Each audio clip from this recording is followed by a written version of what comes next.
What's up, guys? So my Facebook Live wasn't working for some reason. I wasn't able to get the video up on my computer, and my cell phone's audio is pretty much crappy.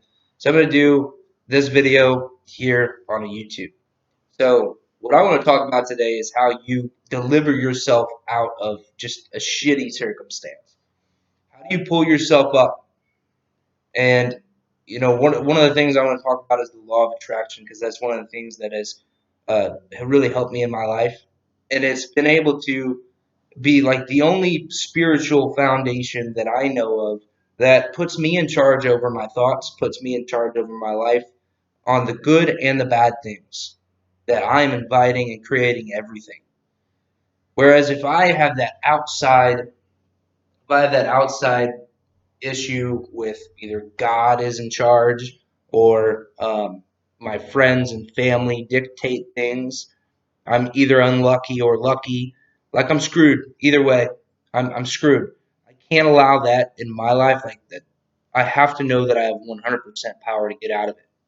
So a little bit about me and my circumstances, a little bit about the what is the issues that I've had to overcome. Okay, so I went from living in Kansas City in 2017 and getting out of a relationship. My brother went to prison, and I decided I want to live out in Kansas City, so I broke up with my at the time girlfriend, and I moved out to Kansas City. I wanted to get away from my parents. A lot of different stuff was going on. A few months later, back up a little bit. I've been in AA at that point for about 2, 3 years, and sober for about 2, 3 years, and I go ahead and get into a situation where now I realize I have a kid. I relapse. I have a kid. I'm moving back home to my parents' house in St. Louis. I'm losing my apartment because I had to give up the job out there to come back home. So I do that. I come back home and I develop this relationship with my daughter and trying to redevelop this relationship with my kid's mom. It's just not working out. Things aren't moving forward. I want different things, and we ultimately um, decided not to get back together or anything like that. And it turned out pretty bad in the end. I learned that there was some possible things going on that could be dangerous. So I got a lawyer. We went to court. She didn't show up to the court date or try to defend herself at all. She lost custody, and I have not seen her since to this day or heard from her since to this day. Now, meanwhile, along all that time, I'm having 2 or 3 or 4 crappy jobs all at one time, right? A construction company where I'm framing. I'm not saying they're crappy; they were crappy for me because of a lot of different reasons. A power washing company that I worked for, at Home Depot, like all these jobs that weren't really paying the bills and they weren't what I was passionate about. So I work in all of those, and then I finally I get a breakthrough, and I get a job at this place called CarShield, and it's a VSC company, and I start making a lot of money. Right now, further on down the line, what I'm dealing with at home is that okay, now I'm working all the time. I'm making good money. I'm able to support myself, starting to feel good again. I'm staying sober. Things are moving forward. My family really weren't during any time. Although they've been helpful um, in some aspects, I don't feel like they truly were always the most supportive, happy-go-lucky people that you would want to be around, right? They're good people, but for me, there's a lot of drama in my family. So this again, that's why I left to Kansas City in the first place. So while I'm going through all of that, when I get full custody of my daughter, I leave that job. I tried to get a day off. Couldn't get a day off of work. I didn't know what I was going to do. I was going to get her even to be watched. So I was watching this video on YouTube, and it was a about marketing, digital marketing. It was a YouTube ad, and at the time I had a few $1,000s. Um, I think I have like 10 grand saved, a pretty good amount of money saved. And I went ahead and I purchased this for a couple $1,000s. Then I started a digital marketing business. So from there, I started going to networking events. I started doing all these different things. And what happens is that it just I run out of money pretty quickly. A lot of different things happen. I'm having an issue with a car, I have a car breakdown. Just all accumulation of things happened all at one time. And now I'm from 10 grand to like down to my last 300, 200 bucks. So I can't pay rent. I can't get a job fast enough to get out of this. And I'm like, you know what? I really like what I'm doing here. I think I can make it work. I'm just gonna let my sister go ahead and take this place over. Her and her boyfriend could really use a new place to call their own for now. So I do that, and it's all looking good. That was about 4 or 5 months ago, and throughout all of that, I felt like that whole time I was just doing the next right thing and doing the best I could, but I was spiraling out, like with things just not seeming to work in my direction. I just started getting into self pity. I started sleeping on my couch all the time and just not wanting to get up out of bed. I started with my daughter, like just not being patient with her.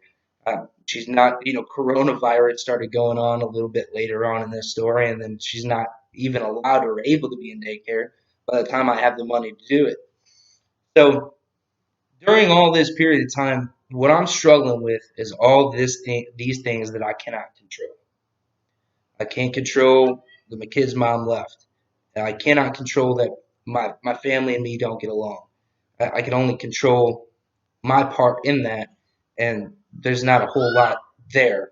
I can only control so much. I can't control that I can't take back what I did. I'm doubting myself.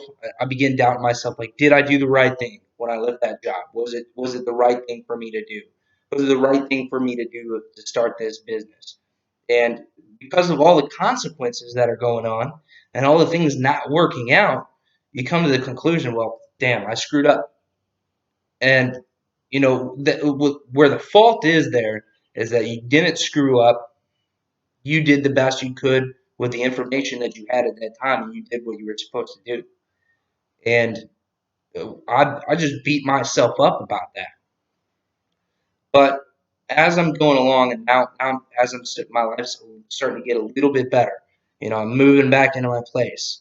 I had an issue with a family member the other day because I'm paying $1,350 for them to live in the place for free for a month, and they're not happy that I'm making them get out still. So, and no one else in my family's happy with me either about that. But so you could see how when you're surrounded by a bunch of people that don't believe in what you're doing, they're not really supportive of anything. They like that you're taking care of your kid, but really they're not really helpful in regards to any of that. You start to believe your belief in yourself starts shrinking, right? Your belief in yourself just starts shrinking. And I just want to lay in my bed, pray to God every night. God, help me, help me, help me, help me, help me, help me, help me. And then I feel like nothing happens. So, all right, time to go out and get drunk, right? And that's why getting in touch with this a law of attraction, and that's why getting in touch with the things that I can control, starting to put my life back into perspective, trying to say, at this point, I'm like, fuck everybody. Period. And I think everybody that really gets themselves out of some shit really has to say this to fuck everybody and what they think.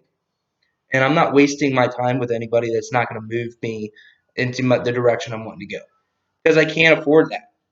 I'm going to probably end up dead or end up in a situation to where I'm just miserable and my daughter's not getting taken care of the way she should if I allow that.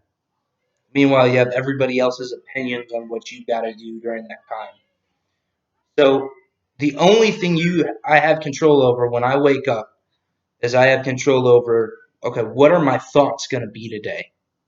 And what am I think about? And then once I set my mind right, then I think about what I'm going to do, What happens when you don't think, you don't get your mind out right, and you just step into action?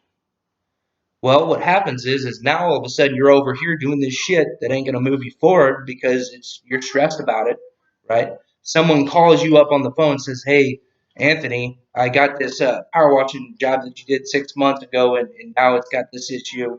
Come over here and fix it." And instead of telling them no, I'm trying to keep people happy, right? So I go over there and I fix it. Whatever's going on, and that stuff is just like you're taking action on things that aren't moving you forward, right? You're putting some of the things first that you shouldn't be putting first. And that's one of the reasons why I totally believe in getting that mind right first. That's why taking action isn't everything. Because if I'm going out there and I'm taking action and I'm just doing the things that just come my way and are stressful, I'm just sitting there and I'm just all these things are just coming to me, and I'm trying to do this, I'm trying to do this, and everybody's yelling at me in the background that I need to be over there doing that. And I don't know what I'm doing. I need to sit down, get centered, be like, this, and this must be done. And anything else and everyone else that wants to distract me from that can go fuck themselves. Because I am not going to fuck with it, right? At the end of the day, when you go from that standpoint of knowing, okay, here's my goal, here's the things that are going to get me to that goal, here are all the other things that I need to do that are absolutely secondary, and I don't even need to give them any thought or any thought at all until these things are taken care of. When you go from that perspective, man, so things are easier, right? When 10 different people are calling you up telling you you need to do this, that, the other thing, everybody's giving your opinion on what you got to do. You already know what you got to do. So you're not wasting time and you're not stressing yourself out. You're not going crazy because you're centered. And that's what needs to happen to pull yourself out. I can imagine if anybody is like me and you're in a situation where you're trying to pull yourself out, you're overwhelmed, it's probably because there's some disorganization on what you're focusing on. There's there's some things that you have no business even doing right now that you're probably doing because you feel like either you have to or the world's trying to push you, people are trying to push you to do something that's a total waste of your time and effort. And because of the fact that you're not centered, you're doing and wasting your time on that and feeling stressed about it and not moving forward in your life. So at the end of the day, um, believe in yourself because you're the only one that's going to get yourself out of this. You're There's just nobody else other than you that's going to get yourself out of this, and more than likely, everyone else is going to distract you. More than likely, everyone else is going to get you off page. Not saying that they want to screw you over, but that's what they're going to do. Ultimately, that's what they're going to do. So you have to know what you want. You have to know the end goal of what you got to do. And here's the 3 or 4 things I need to do. And I'm not doing anything else at all until they're done. These are my priorities, and everything else is not important. When you go from that standpoint, now you're in a position of power. Now you can pull yourself out. So that's all I got for today. And hope you tune in the next video. And I'll see you soon. Take care.